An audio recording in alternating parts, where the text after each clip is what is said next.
Psychology of people who grew up in the 1970s is close. Your eyes for a second and picture this. It's sometime in the late 1970s. You're sitting in the back seat of a car that probably doesn't even have seat belts in the back. Maybe you're in the front seat, actually, because nobody really cared about that yet. The windows are cracked open. Your parents are smoking cigarettes.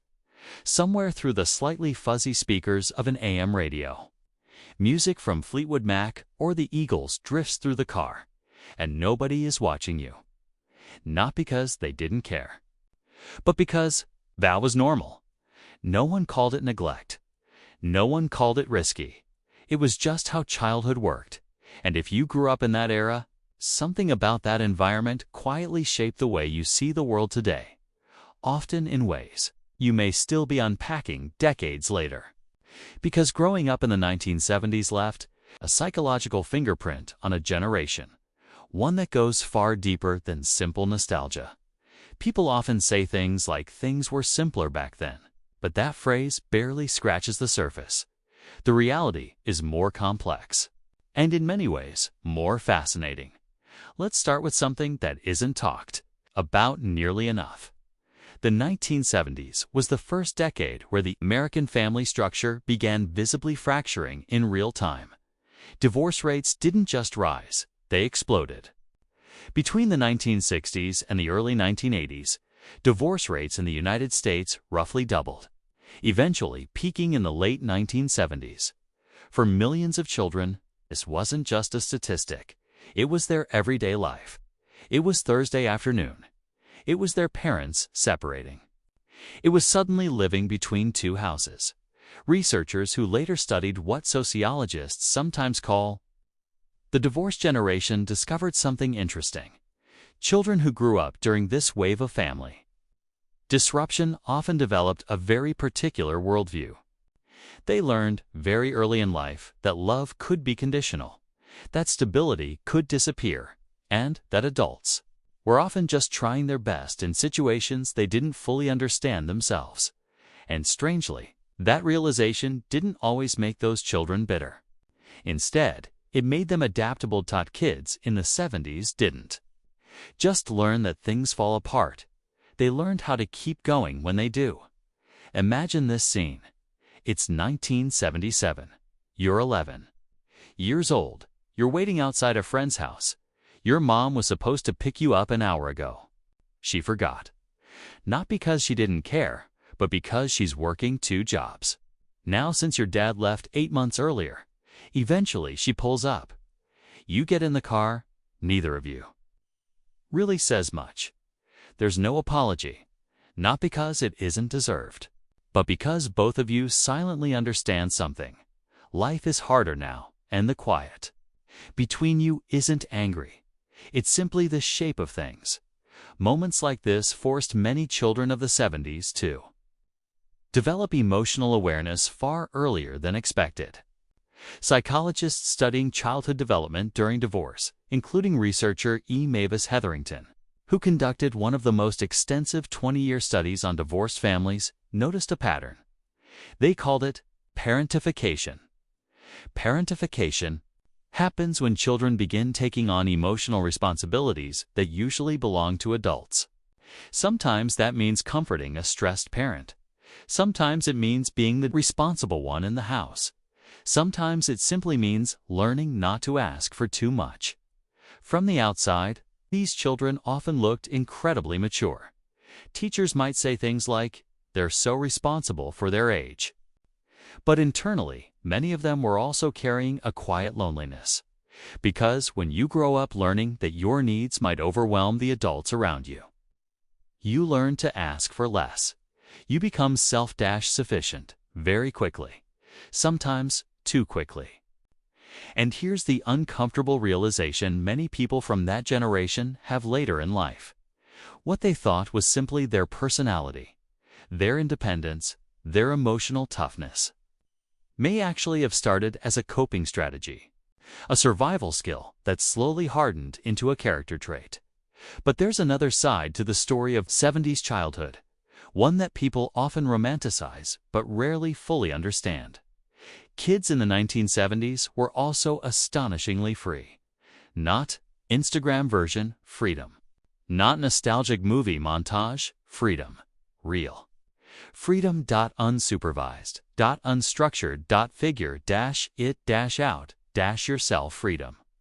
You left the house after breakfast. You rode your bike across K-cords. You disappeared into woods, fields, parks, and streets. And the only rule was simple. Be home when the streetlights come on. There were no cell phones, no GPS tracking, no location sharing. Your parents had a rough idea of where you might be, and that was considered enough. Modern developmental. Psychologists have studied this kind of childhood extensively. Researcher Peter Gray, who writes about the psychology of play, points out something fascinating. Unstructured, child-led play teaches skills that structured environments often cannot. When kids organize their own games, they learn negotiation, conflict resolution, leadership, risk assessment, trust, all. Without adults stepping in to referee every moment. Children of the 1970s experienced enormous amounts of this. They created their own rules. They handled their own arguments. They figured out who could be trusted and who couldn't. And that produced something psychologists still notice today. People who grew up in the 70s often show a remarkable tolerance for uncertainty.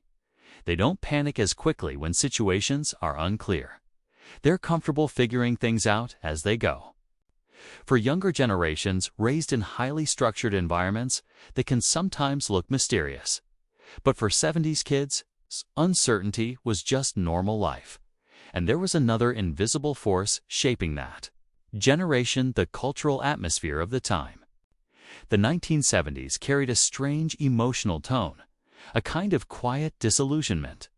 The Vietnam War had ended badly. The Watergate scandal forced President Richard Katisaski. Richard's sign inflation was high. Economic confidence was shaky. The optimism of the 1960s had slowly transformed into something more skeptical. And children absorb the emotional climate of their era the same way they absorb language, not through lectures, but through exposure, through overheard conversations, through the news. Playing in the background, through the tension in adult voices. By the time many 70s kids reached adulthood, something subtle had formed inside them. A calibrated skepticism, not exactly cynicism, but a quiet awareness that institutions don't always work the way they promise. The data behind this shift is striking. In 1964, about 77% of Americans said they trusted the government to do the right thing most of the time. By 1980, that number had fallen to around 25%, a dramatic collapse in public trust within a single generation. Children growing up in that environment didn't read that statistic in textbooks. They absorbed it from the cultural air around them. And yet, despite all of this, the fractured homes, the early responsibilities, the cultural uncertainty, something remarkable also emerged from that generation. People who grew up in the 1970s often form exceptionally loyal relationships because connection was never something they took for granted. They didn't grow up in a world of constant digital affirmation. There were no likes, no endless feeds, no instant social validation. If someone showed up for you, if someone stayed, that meant something. And you remembered it. Friendships, formed in their 20s, often lasted decades.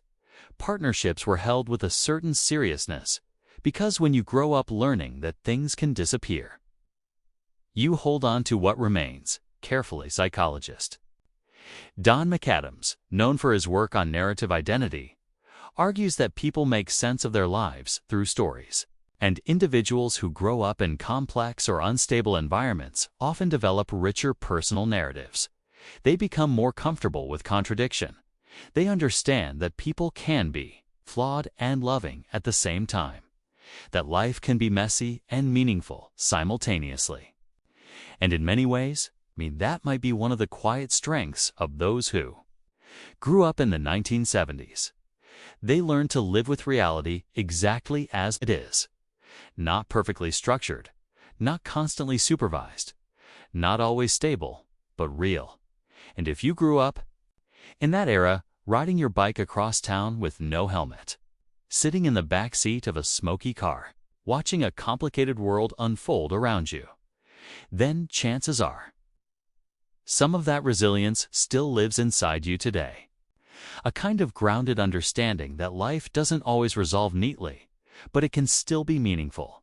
And if any part of this video felt less like analysis and more like someone finally putting words to something you've quietly known for years, then you already understand what makes that generation so unique. If you enjoyed this deep dive into the psychology of generations, consider subscribing for more explorations like this.